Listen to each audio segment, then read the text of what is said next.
لا يمكن بأي حال من الأحوال وصف المشهد. الإنسان ومنذ سنوات وهو يتعايش مع الأفاعي والجرذان وكل أنواع الحشرات. هنا تقطن عائلة مريم هاسك، وفي هذا المكان وضعت حدا لحياتها وهي في سن ال15. يا خويا التقليقه والعصاب وتيقولوا لي ابا راه ولاو يعايروني، انا ملي وليت معاك في القيطونه با ولاو يعايروني سيريا بالتكاريان سيريا هذه. النهار اللي جات من المدرسه جات مقلقه. نعم سيدي الدريه ماشي هي هذه. عودة كانت الأخيرة لمريم من المدرسة. حاولت الانتحار من قبل، لكن العائلة لم تأخذ مأخذ الجد الكابوس الذي يطارد الابنة. وهذه السطور هي آخر ما كتبت مريم قبل الإقدام على الانتحار. لا شيء يجعلك عظيم إلا ألم عظيم، فليس كل سقوط نهاية، فسقوط المطر أجمل نهاية. كيقولوا لها سيري بنت الكاريان الدراري كيعايروا، ديما كتجي كتقول لهم اما انا علاش ولدونا بنادم ساكنين في كاريان داكشي ما تولدوناش.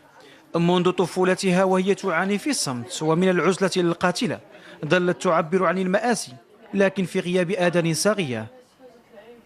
كانت ظريفه ومواظبه وديما تجي مدرسه لابسه. حنا اي واحد يشوفها يقول هذه ماشي بنت الكاريان. هنا كانت تدرس، ومنذ التحاقها بالمدرسة والمضايقات ومظاهر العنف اللفظي تضايقها، لا لشيء سوى لأنها فقيرة وتعيش في حي مهمش.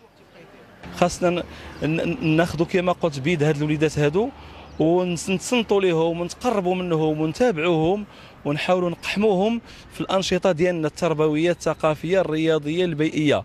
بالمغرب هناك شح في الإحصائيات حول عدد المراهقين الذين أقدموا على الانتحار، لكن المنظمة العالمية للصحة أشارت إلى انتحار أكثر من 1,300,000 شخص في سنة 2012، والسبب هو الاكتئاب. إذا كان المراهق صغير السن، يعني احنا نقولوا من 10 سنين حتى 13 سنة، كيكون واحد العنف اللي هو جسدي. اما ابتداء من 13 سنه حتى يعني تقريبا 18 سنه حتى يعني السنه ديال البكالوريا، تيكون هنا المراهق يستعمل الشائعات، الكلام واللي تيكون يعني فيه واحد الجرح. وهذا الشيء بطبيعه الحال عنده هدف. شنو هو الهدف ديالو؟ هو يعني التدمير النفسي ديال هذيك المراهقه او المراهق. حادث انتحار مريم هاسك يحيلنا على السؤال الجوهري: لماذا لم تستفد عائلتها إلى جانب 4 عائلات أخرى من برنامج إعادة الإيواء هنا بمنطقة الفداء؟ التفرع العائلي هو المشكل. قلت لك من 2006 بقينا حنا كل مره كيعيطوا علينا هذه هنا كاينه في الهراويين كاينه غنعطيوكم غير التفرع، يعني ما كاينش مشكل، ما حلوش المشكل ديالو نهائيا.